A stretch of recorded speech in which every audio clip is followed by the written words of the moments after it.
Good morning, students. Welcome back. I hope all of you are safe and fit at home, studying well, and completing your work on time. This video is for the students of class 8th, subject English. And in today's video, we are going to cover one chapter of our textbook, that is Honeydew. This is our chapter number 10, and the name of the chapter is The Great Stone Phase 2. It is written by famous writer Nathaniel Hawthorne. This is my lecture number 1 for the same chapter. This chapter is taken from Honeydew book. Topics to be covered in today's lecture are, first of all, we will read the objectives of this chapter. After then, introduction of the chapter. Then, chapter will be explained to you line by line along with hard word meanings. Then homework will be assigned. At last, previous homework will be discussed of chapter number 9, that is the Great Stone Phase 1. Students, before start reading the chapter in detail, first of all let us see the objectives of it. Number 1. To enable the pupils to develop the skills of reading, writing, listening and understanding. Number 2. To expose the students to the new terms and their uses. Number 3. To make the students draw comparison between the good and bad persons. Number 4. To allow the students to learn how to become a great person. Now let us read the introduction of the chapter. The Great Stone Phase 2 is the second and final part of the story. It tells us about the ending of the story.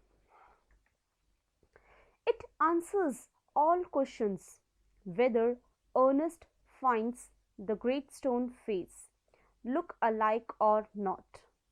Ernest lives in his valley only. He is a very simple-hearted man. Ernest always helps others and works for everyone's betterment. Ernest is now popular all over the world for his wise thoughts. As Ernest grows old, a new poet emerges. He is a native of the valley only and hears about Ernest.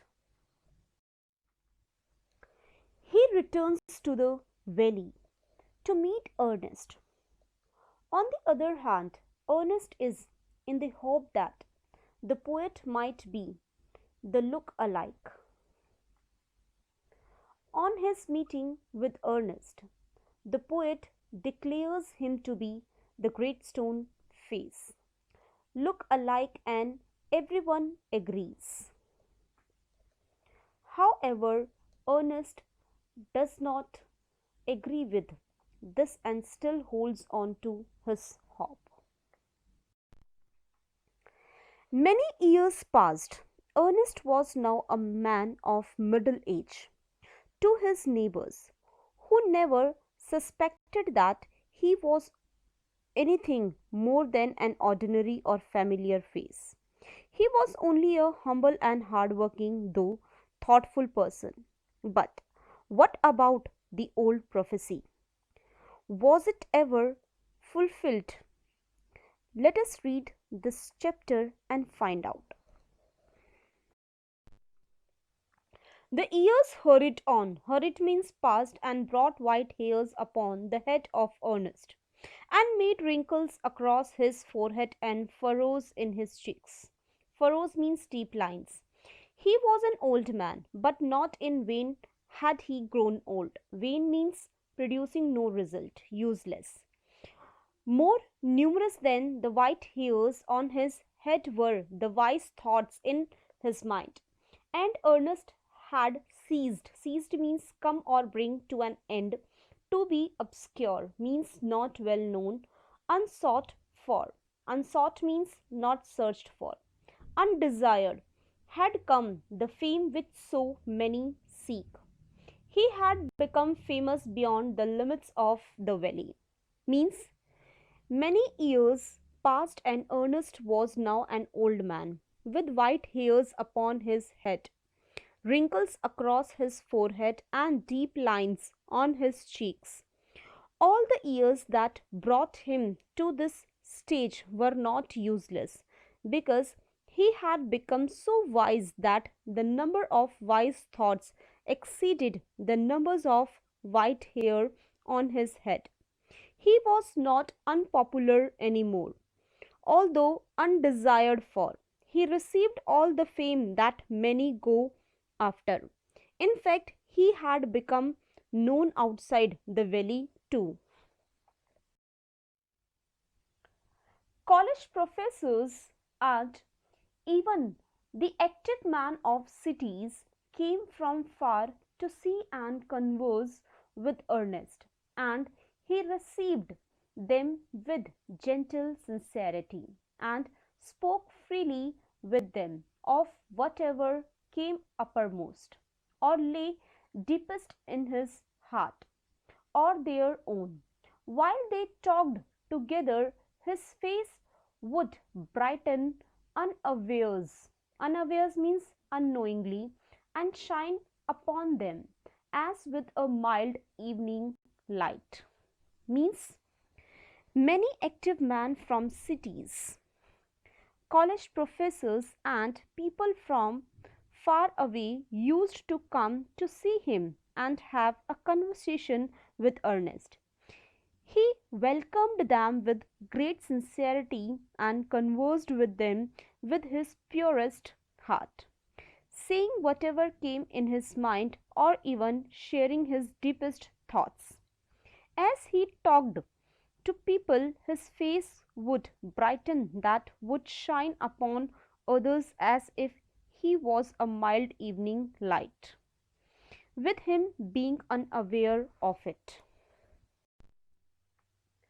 While Ernest had been growing old, God had granted a new poet to this earth.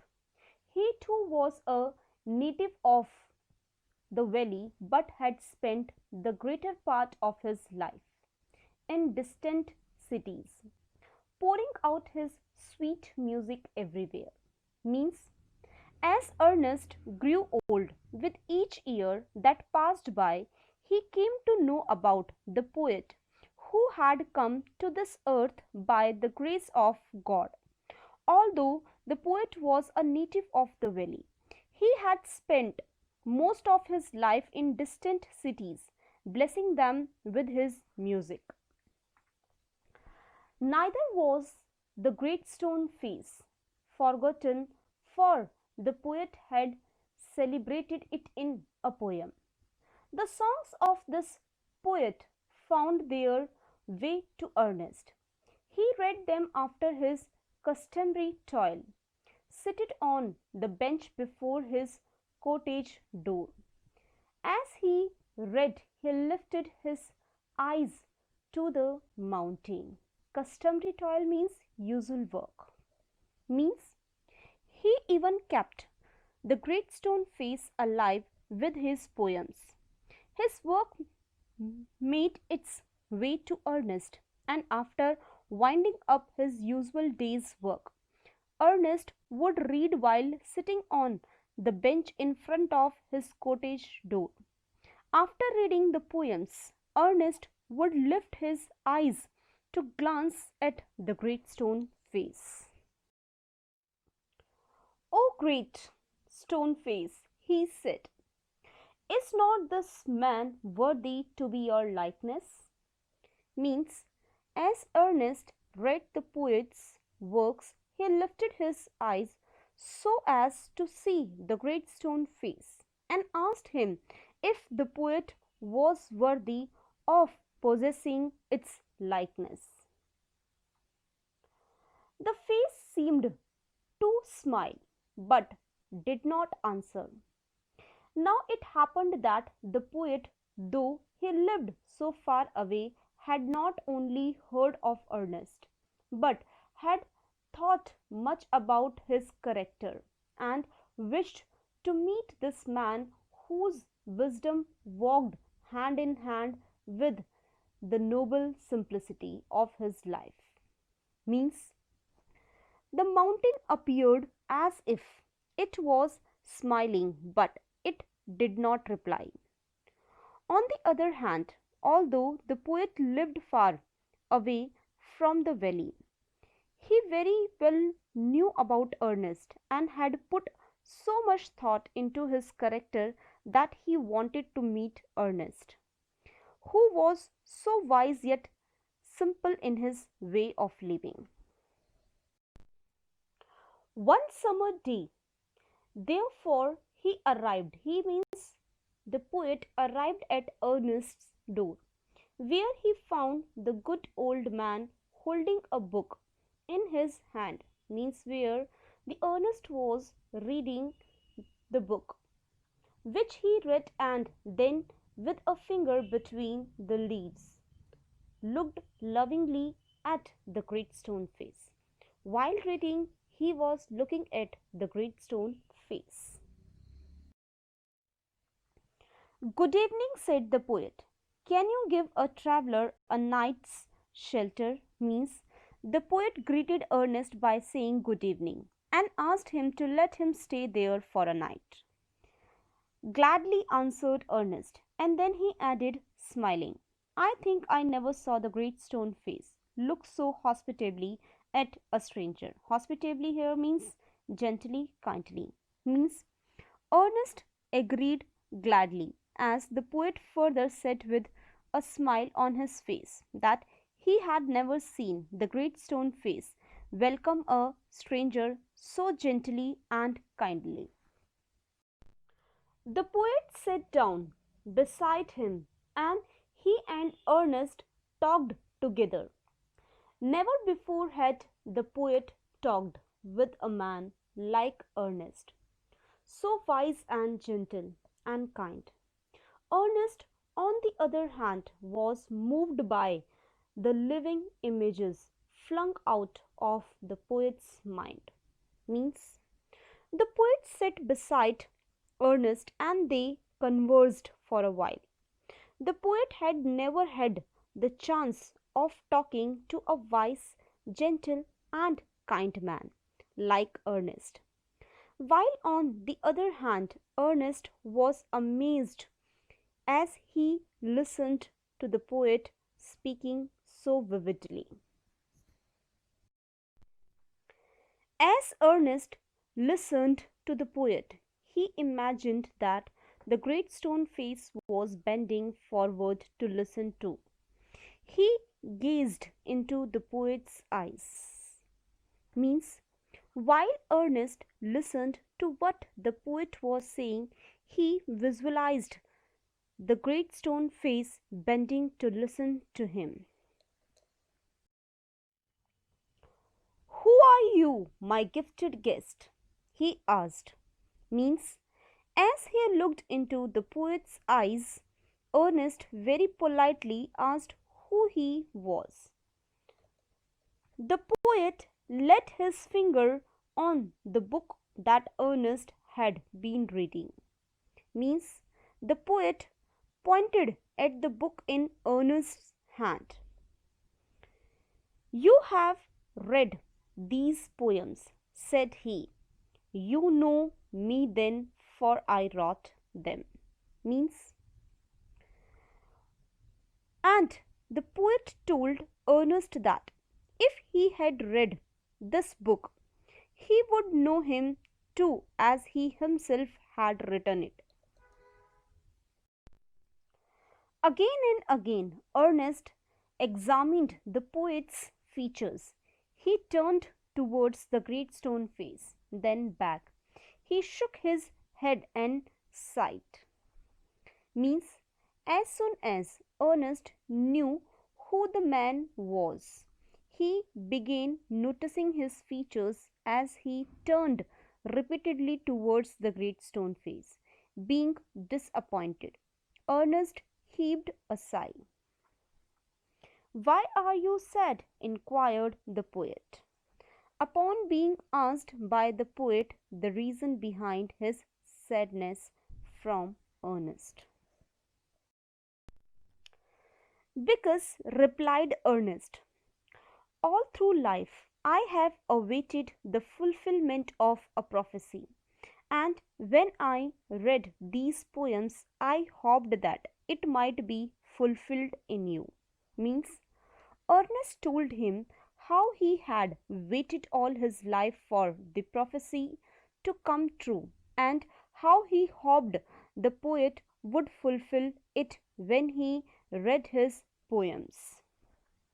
"You hoped," answered the poet, faintly smiling, "to find in me the likeness of the great stone face. I am not worthy to be its likeness."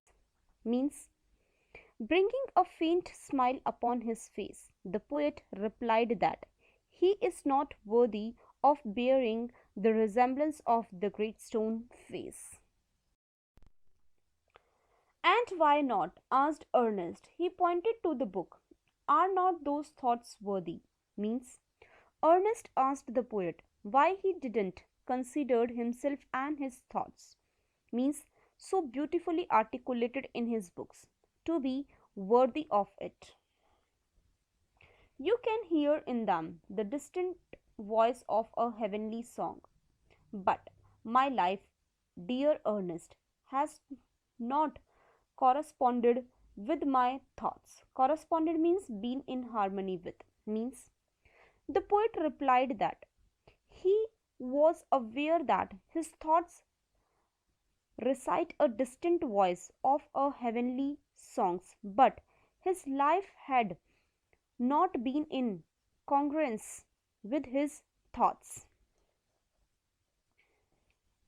"I have had grand dreams, but they have been only dreams." Means he confessed that he had seen huge dreams, but they have remained only dreams, as he often lacked faith in his own thoughts. "Sometimes I lack faith in my own thoughts. Why then, pure seeker of the good and true, should you hope to find me in the face of the mountain?" Means the poet further asks why a man like Ernest, who was constant portrayal of goodness and truth, would see the resemblance of the great stone face in the poet. The poet spoke sadly and his eyes were wet with tears. So too were those of Ernest. Means the poet said all of it in a sad tone and his eyes were filled with tears. Ernest's eyes had tears in them too. At the hour of sunset, as had long been in custom, custom means habit, Ernest was to speak to a group of neighbors in the open air. Together he and the poet went to the meeting place, arm in arm. From there could be seen the great stone face. Means now Ernest had a habit of speaking to his neighbors at the hours of sunset in open air. Therefore he and his guest went to the meeting place arm in arm. The great stone face was also visible from the meeting place. Ernest threw a look of familiar kindness around upon his audience. Means as he began speaking to his audience, Ernest shone familiar kindness upon them. He began to speak to the people what was in his heart and mind. Means he spoke whatever came in his heart and mind.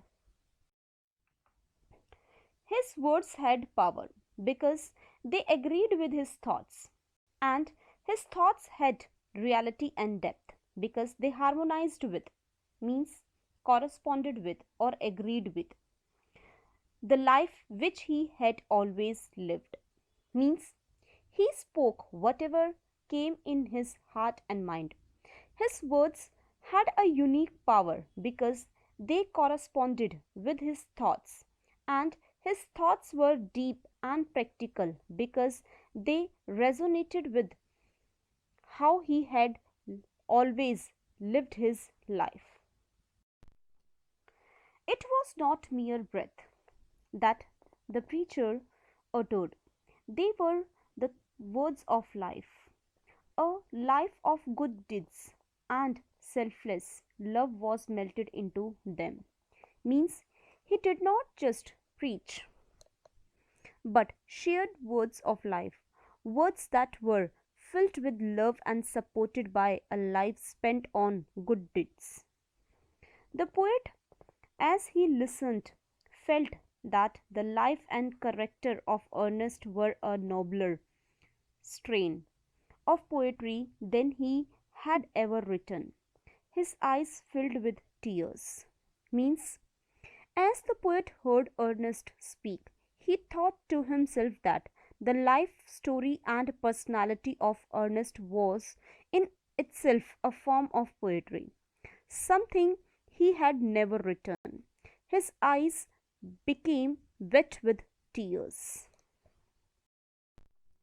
And he said to himself that never was there so worthy a sage means wise man, as that mild, sweet, thoughtful face, with the glory of white hair diffused about it. Diffused means spread all around.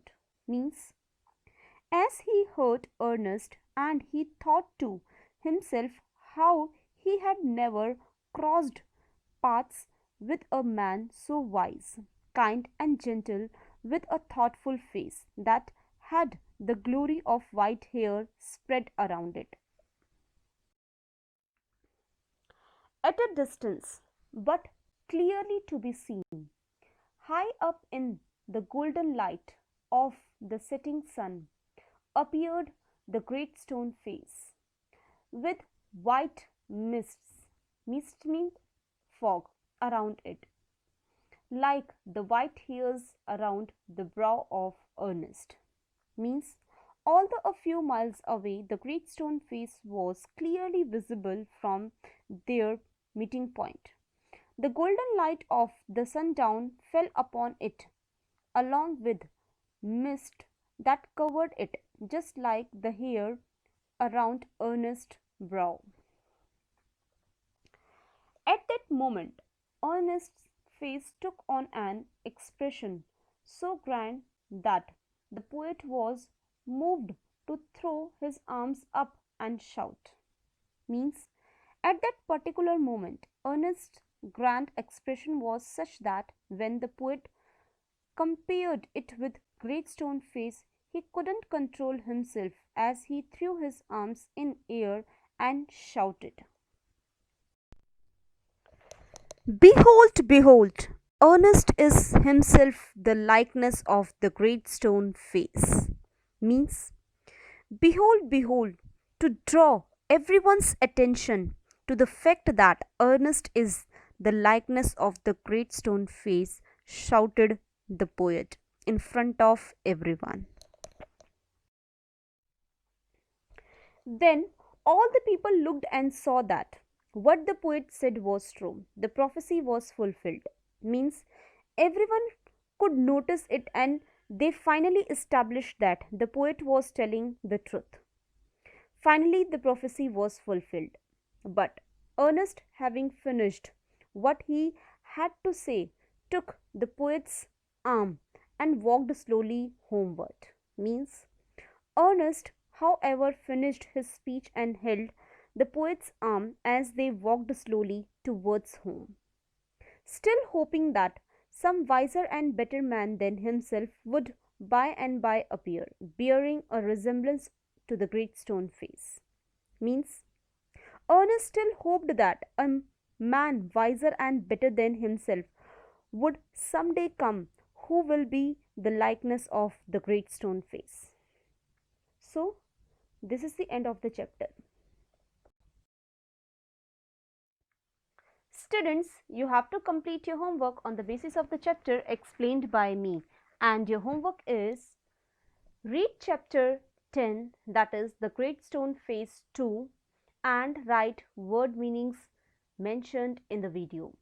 Based on the understanding of the chapter, write the answers of the questions mentioned in the book Honeydew as page number 137, working with the text, question number 1 to 6. Students, you have to write the meanings of the following words in your English Fair notebook. Number first word is furrows. Number 2 is unawares. Number 3 is hospitably. Number 4th is custom. Number 5th is sage. Number 6th is diffused. Number 7th is obscure. Number 8th is customary toil. So now let us see questions of working with the text, which is on page number 137 in your book. Question number 1 is, how was Ernest different from others in the valley?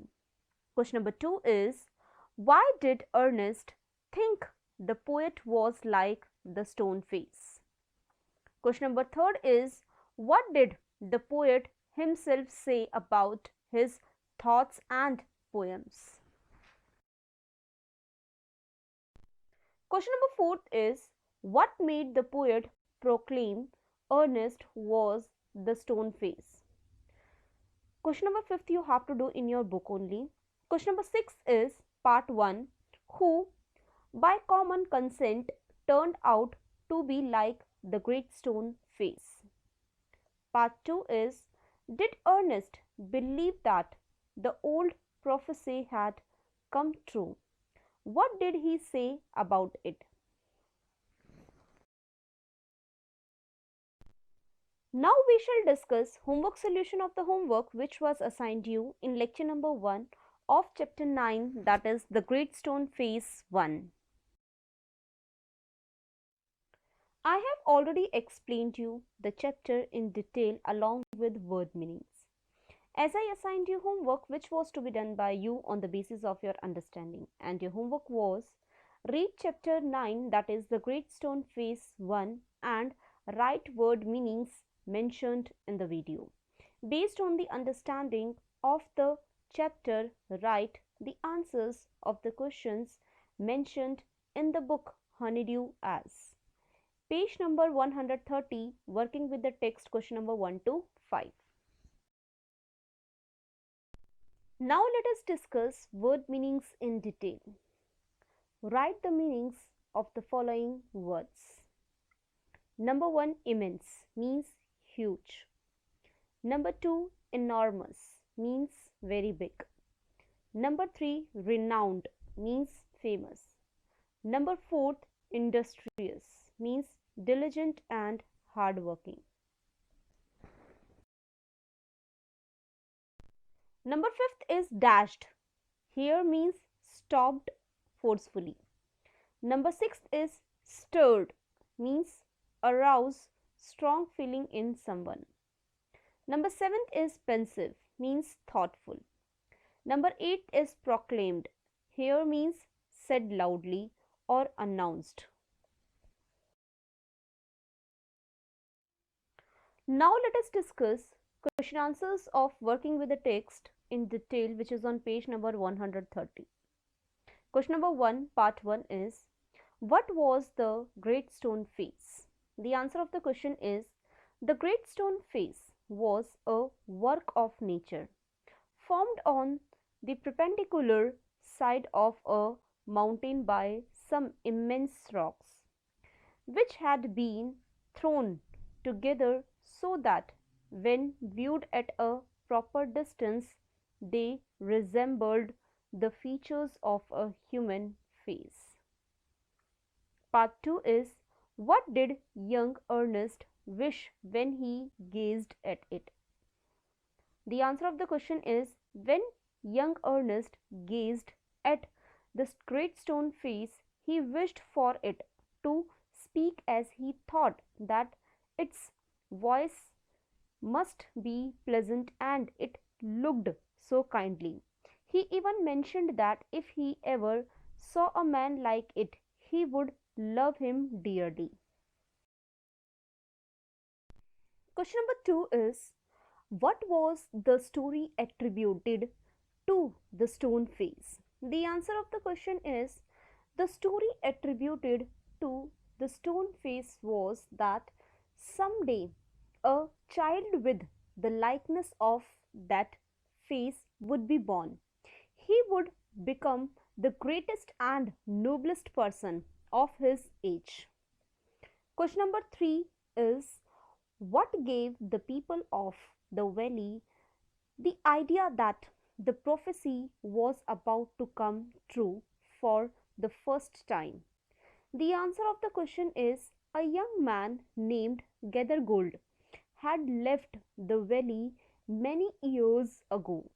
By the time he grew old, he had grown rich.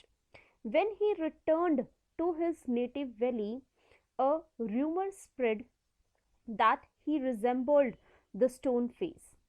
People thought that the prophecy had come true. Question number 4, part 1 is, did Ernest see in Gathergold the likeness of the stone face? The answer of the question is no. Ernest did not see the likeness of the great stone face in Gathergold. Part 2 is, who did he confide and how was he proved right? The answer of the question is, when he realized that Gathergold did not bear the resemblance of the great stone face, he confided in the great stone face itself. He was proved right when Mr. Gathergold lost all his wealth before he died. When all his gold was melted away, everyone living in the valley agreed that there was no likeness of the great stone face in Mr. Gathergold. Question number 5, part 1 is, what made people believe General Blood and Thunder was their man? The answer of the question is, General Blood and Thunder had left the valley to become a soldier many years ago. After a lot of struggle and fighting hard, he rose to the rank of a commander and was known by the name of Blood and Thunder in the battlefield. When he decided to come back to his native valley in his old age, people believed that he was the man that bore the likeness of the great stone face, because he was famous and one of the greatest men of his age. Question number 5, part 2 is, Ernest compared the man's face with the stone face. What did he conclude? The answer of the question is, upon comparing the man's face with the stone face, Ernest could not recognize any likeness of the great stone face in him as the people proclaimed. Thus, he concluded that General Blood and Thunder was not the man being talked about in the prophecy. That's all for today. This is the end of the lecture. Children, if you like our videos, please hit on the like button and don't forget to subscribe our channel. Thank you and have a nice day.